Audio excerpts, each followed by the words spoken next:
நேயர்களுக்கு வணக்கம். இன்றைய நிகழ்ச்சியில ஆரோக்கியம் சார்ந்த நம்முடைய சந்தேகங்களுக்கு விளக்கம் கொடுக்கறதுக்காக அறிவியல் சித்தர் டாக்டர் அன்பு கணபதி அவர்கள் நம்ம கூட இணைந்திருக்காரு. தொடர்ந்து நிறைய விஷயங்கள் பேசலாம். வணக்கம் சார். வணக்கம்மா. வணக்கம். எப்படி இருக்கீங்க? நல்லா இருக்கேன், ரொம்ப மகிழ்ச்சி. கொஞ்ச நாள் முன்னாடி நம்ம வெந்தயம் பத்தி ஒரு வீடியோ போட்டிருந்தோம். சர்க்கரை நோயாளிகள் வெந்தயத்தை எப்படி பயன்படுத்தணும், முளை கட்டின வெந்தயம் அப்படின்றது. அதை நிறைய பேர் திரும்ப பார்த்துட்டு அதை பத்தி நிறைய பேர் நிறைய சந்தேகங்கள் கேட்டிருந்தாங்க.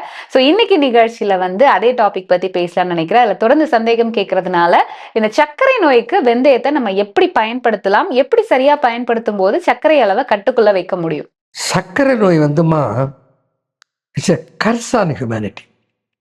மானுட இனத்தின் மீது திணிக்கப்பட்டிருக்கிற ஒரு சாபமாக நான் அதை உணர்கிறேன். அதை நாம் நினைத்தால் வரமாக மாற்றிக்கொள்ளலாம். எப்படி? சர்க்கரை நோய் ஒரு நோயே கிடையாது. அதனால தான் சித்த மருத்துவத்தில் அந்த மது மேகம்னு சொன்னார். ஆகாயத்தில் மேகம் இருக்கும், ஒரு இடத்துல மேகம் தெரியும், கொஞ்ச நேரத்தில் அங்கே ஒன்றுமே இருக்காது, கிளியராக இருக்கும். அப்படின்னா மேகம் கலைஞ்சு போச்சு. அது மாதிரி மதுன்னா இனிப்பு, மேகம்னா நோய், இனிப்பு நோய். இந்த இனிப்பு நோய் ஒரு நோயே இல்லை. ஏன்னா உணவை கட்டுப்படுத்தி உடற்பயிற்சியை செய்து உண்ட உணவில் இருக்கிற கேலரிஸை எரிச்சிட்டா சர்க்கரை சத்து கட்டுப்பாட்டில் வந்துட்டு you get your diabetes reverse.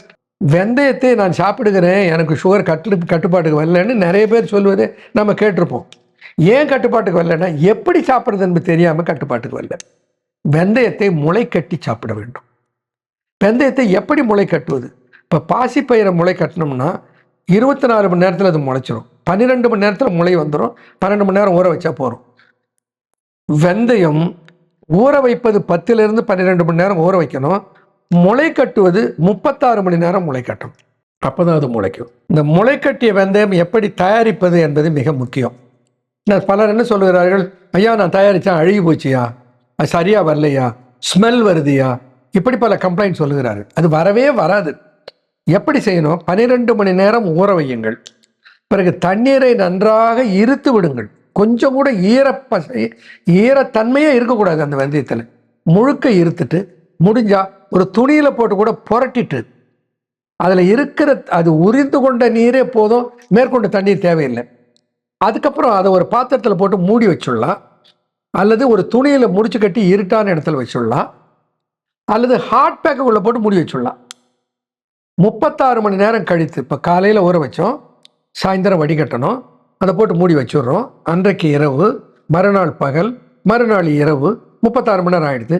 அடுத்த நாள் 2வது 3வது நாள் காலையில் அதை எடுத்து திறந்து பார்த்தீங்கன்னா வெள்ளை வெள்ளையன்னு வெள்ளி கம்பி மாதிரி அந்த முளைத்திட்டு அவ்வளவு அழகாக இருக்கும் பார்க்குறது. நம்முடைய சர்க்கரை அளவு ஒரு 180க்கு மேலே இருந்தால் ஒரு மேசை கரண்டி அளவு இருக்குது. அதை நாமே அளவை தீர்மானித்து கொள்ளலாம். முக்கியமானது என்னென்னா வெந்தயம் குளிர்ச்சி. இப்போ குளிர்ச்சி இருந்தால் சைனஸ் உள்ளவர்களுக்கு ஆகாது. அப்போ அவர்கள் எப்படி எடுத்துக்கொள்வது? அவர்கள் உடல் எவ்வளவு எடுத்துக்கிட்டால் அந்த குளிர்ச்சி பாதிக்காதுன்னு தெரிஞ்சு அந்த அளவை அட்ஜஸ்ட் பண்ணுவாங்க. இதுக்கு அட்ஜஸ்ட் பண்ணோம்னா அவங்க சர்க்கரை அளவு கூட இருந்தால் அதை குறைக்கிறதுக்கு அதிகமாக வெந்தயம் தேவைப்படும். இப்போ என்ன பண்ணணும்? இந்த முளைக்கட்டிய வெந்தயத்தை சாப்பிட்டு விட்டு உடனே டீ சாப்பிடுவதை போல, காபி சாப்பிடுவதை போல சுட சுட வெந்நீர் குடித்து விட வேண்டும். அப்படி வெந்நீர் குடிச்சிட்டோம்னா அந்த சைனஸினால் வருகிற பாதிப்பை அது அகற்றி விடும். இல்லைன்னா அந்த சைனஸ் பாதிப்பு வந்து தான் தீரும். இப்போது இந்த வெந்தயத்தை தயார் பண்ணிட்டு நான் சொன்ன மாதிரிமா ஒரு டேப்பர் வேரில் வச்சு ஃப்ரிட்ஜில் வச்சுடலாம். அதை அன்றாடம் தேவைப்படுகிறவங்க 3 வேளையும் சாப்பிடணும். சாப்பாட்டுக்கு 10 நிமிடமாவது முன்னாடி 3 வேளையும் சாப்பிடும்போது அதை எடுத்து அந்த குளிர்ச்சி கொஞ்சம் போகிற வரைக்கும் ஃபேனுக்கு அடியில் திறந்து வச்சிருந்துட்டு பிறகு சாப்பிட வேண்டும். என்ன அளவு எடுத்துக்கலாம் சார்? ஒரு மேசைக்கரண்டி அளவு 180லேருந்து 200 வரையும் சர்க்கரை இருக்குமானால், ஒருவேளை 300 350 இருக்குமானால் 2 மேசைக்கரண்டி அளவு கூட எடுத்துக்கொள்ளலாம். எவ்வளோ எடுத்துக்கிட்டாலும் ஒரு கெடுதியும் வரப்போகிறதில்லை வச்சுங்களா. அடுத்து குறைவாக இருந்தால் ஒரு டீஸ்பூன் அளவுக்கு எடுத்துக்கொள்ளலாம். அளவை நாம் தான் தீர்மானிக்க வேண்டும். டெஸ்ட் பண்ணி பிளட்டில் எவ்வளோ சுகர் இருக்குதுன்னு பார்த்து தெரிஞ்சுட்டு அதுக்கேற்ற மாதிரி அந்த அளவை அட்ஜஸ்ட் பண்ணி கொள்ளலாம். அது ஒன்று. ரெண்டாவதுமா இந்த முளை கட்டுவதில் நான் ஒரு புதிய யுக்தியை கையாண்டேன். அது என்னென்னா சோற்றுக்கற்றானுடைய சாற்றிலே முளை கட்டுவது. அதை குமரி முளை கட்டிய வெந்தயம், அதை தான் ஃபெனு என்கின்ற பெயரில் நாம் தயாரித்து அளிக்கிறோம். அதை இந்த மைக்ரோ பல்வரைசரில் போட்டு நைஸாக அரைச்சிடுறோம். மைக்ரோ பல்வரைசரில் உங்களுக்கு தெரியும், when a substance is microfined, its efficacy is increased. அதனுடைய செயலாற்றும் திறனும் உடனடி பலனும் கிடைக்கிறது. அதனால் அப்படி போட்டு என்ன பண்ணுவோம், அதை சோற்று கற்றாழையில் முளை கட்டி, சோற்று கற்றாழை வீட்டில் முளை கட்டுறது, நம்ம ஒரு சோற்று கற்றாழை மடலை பொழந்துட்டு அதுக்கு உள்ள வெந்தயத்தை பரப்பி அது மேலே அந்த மடலை போட்டு அப்படியே நூலை சுற்றி வச்சிட்டோம்னா அதுலேயே முளைச்சிரும். இது இப்ப கழுவிட்டு தான் அதுல வைக்கணும்? கழுவ வேண்டியதில்லை. சோற்று கற்றாழை இலையை மட்டும் கழுவிட்டு உள்ளே பிளந்துட்டு வச்சுட்டு எடுத்துட்டு அடுத்த நாள் எடுத்து அந்த வெந்தயத்தை எடுத்து அப்படியே உலர்த்திக்கிட்டா சரியா போச்சு. ஸோ இப்படியும் தயாரிக்கலாம். இப்போ நாம் எப்படி பண்ணுறோம்னாமா முளை கட்டி விட்டு அது முளைத்து இருப்பதிலே சோற்று கற்றாழை சுத்தி செய்த சோற்று கற்றாழையுடைய சாறை 10 கிலோவுக்கு 1 கிலோ சோற்று கற்றாழை சாரோடு சேர்த்து அதை நன்றாக கலர்ந்து அதை வெயிலே உலர்த்தி விடுவோம். அப்படி உலர்த்தி விட்டாலும் அது நல்ல பவுடர் கிடைத்து விடும். ஆனால் அதை மைக்ரோ பல்வரைசரில் போட்டு அரைச்சி பயன்படுத்தினால் நல்லது. அப்படி பண்ணது தான் ஃபெனு, உடனே எஃபெக்ட் கிடைக்கும். அதில் நாம் என்ன சொல்கிறோம், ஃபெனுவை 2 ஸ்பூன் கொடுக்குறோம், 2 கேப்சூல் கொடுக்குறோம். ஃபெனு வந்து 2 கேப்சூல் எடுத்துட்டாலே சுகர் வந்து நல்ல கண்ட்ரோலுக்கு வந்துவிடும். பொதுவாக நாம் சுகருக்காக கொடுப்பது இனிபன் என்கின்ற அந்த 30க்கும் மேற்பட்ட மூலிகைகள் அடங்கிய ஒரு தயாரிப்பு. இந்த இனிபனோட கூட சேர்த்து ஃபெனுவையும் கொடுத்துருவோம். அது HbA1c இல்லாமல் 3 இருந்து 6 மாதத்துக்குள்ள HbA1c 6 கீழே வந்துவிடுது.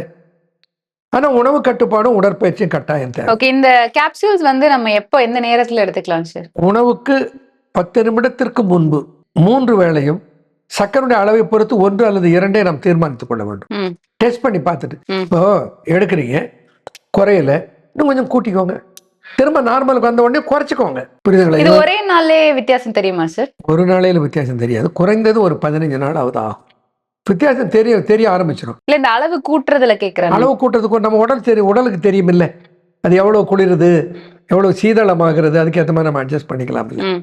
அப்படி தெரிந்து கொண்டு அதுக்கேற்ற போல எடுத்துக்கொள்ளலாம். அது ஃபெனுவை எடுத்துக்கொள்ளலாம், அல்லது இப்படி நான் சொல்வதை போல தயாரித்து அதை பயன்படுத்தலாம். அது கெட்டு போகாமல் இருக்கணும், வாசம் இல்லா நாத்தம் இல்லாமல் இருக்கணும்னா ஒன்றும் இல்லை, தண்ணீர் இல்லாமல் பண்ண வேண்டாம், அவ்வளோதான். கோடிக்கணக்கானவர்கள் இன்றைக்கு உலகம் முழுக்க இதை பயன்படுத்துகிறார்கள்மா. காரணம் என்னன்னா, ஏன் வந்து அதை முளைக்கட்டி சாப்பிடும். நிறைய பேர் சொல்லி கேள்விப்பட்டிருப்பீங்க, நான் வெந்தயம் சாப்பிட்றையா, ஆனால் ஒரு பிரயோஜனமும் இல்லையா, சுகர் குறைய, நான் தினம் வெந்தயத்தை சாப்பிட்றையா, ஒரு பிரயோஜனம் இல்லையா. சிலர்னு சொல்லுவார், வெந்தயத்தை ஊற வச்சு கசப்பு தண்ணி, அந்த தண்ணியை தினம் குடிக்கிறையா, அப்போ எனக்கு சர்க்கரை குறையலையா. இதிலெல்லாம் குறையாது. ஏன்னா வெந்தயத்திலே ஒரு சத்துப்பொருள் இருக்கிறது.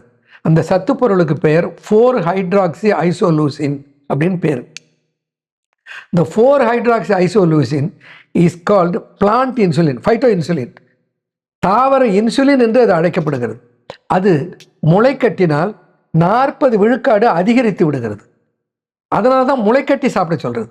முளைக்கட்டி சாப்பிடுகிற போது அந்த பலன் வந்து 40 விழுக்காடு உங்களுக்கு கூடுதலாக இருப்பதனால அந்த பலன் நன்றாக கிடைக்கும். சரி, இது எவ்வளவு நாள் நம்ம தொடர்ந்து எடுத்துக்கும் போது இந்த சர்க்கரை ஓரளவுக்கு கண்ட்ரோல்ல வச்சுக்க முடியும் சார்? 3 மாதத்தில இருந்து 6 மாதத்துக்குள்ள கட்டுப்பாட்டு கொண்டு வந்துடலாம்.